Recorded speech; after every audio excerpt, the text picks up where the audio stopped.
खबर आ रही है असलम मुखिया साहब जो हमारे स्टेट के सेक्रेटरी थे और पार्टी के गोपालगंज के बाई इलेक्शन के कैंडिडेट भी थे, उनकी हत्या की खबर आ रही है।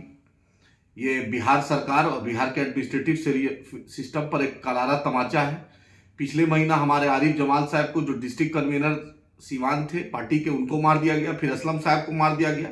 आखिर नीतीश हुकूमत से हम पूछना चाहते हैं कि कितने असलम, कितने आरिफ, कितने आदिल, कितने अख्तर को आप लीजिएगा जान? आखिर आपका एडमिनिस्ट्रेटिव सेटअप क्या है?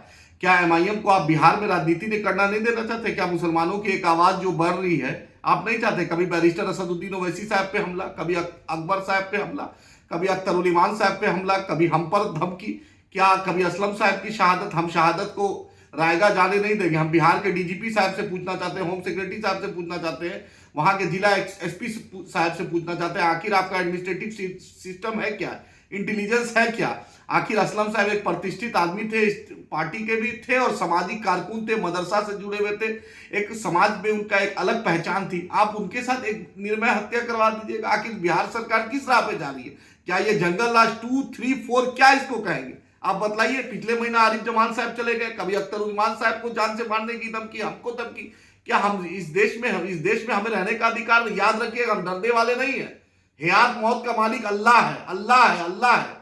लेकिन याद रखिए कि बिहार सरकार की नाकामी, असलम साहब की खून रायगा नहीं जाएगी। मजलिस इत्तेहादुल मुस्लिमीन इस मामले को हम सुप्रीम कोर्ट तक ले जाएंगे।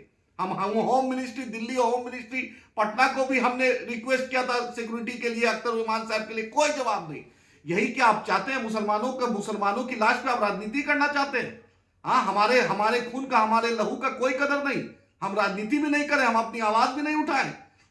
हम असलम साहब के कातिलों को बिहार सरकार से अनुरोध है, जल्द से जल्द पकड़े, 24 घंटा के अंदर पकड़े। बैरिस्टर असदुद्दीन ओवैसी साहब, अख्तर उल ईमान साहब गोपालगंज आ रहे हैं और हम उनकी शहादत को, आरिफ जमान साहब की शहादत को हम उसको जाने नहीं देंगे, उसको बर्बाद होने नहीं देंगे। इंशाअल्लाह ताला मजलिस इत्तेहादुल मुस्लिमीन जद्दोजहद करेगी और मुसलमानों और मजलूमों की आवाज बिहार में जिंदा रहेगी और हम जद्दोजहद करेंगे। हम असलम साहब के पूरे परिवार के साथ हैं। नीतीश जी से आपसे अनुरोध करते हैं, आप वक्त के मुख्यमंत्री हैं।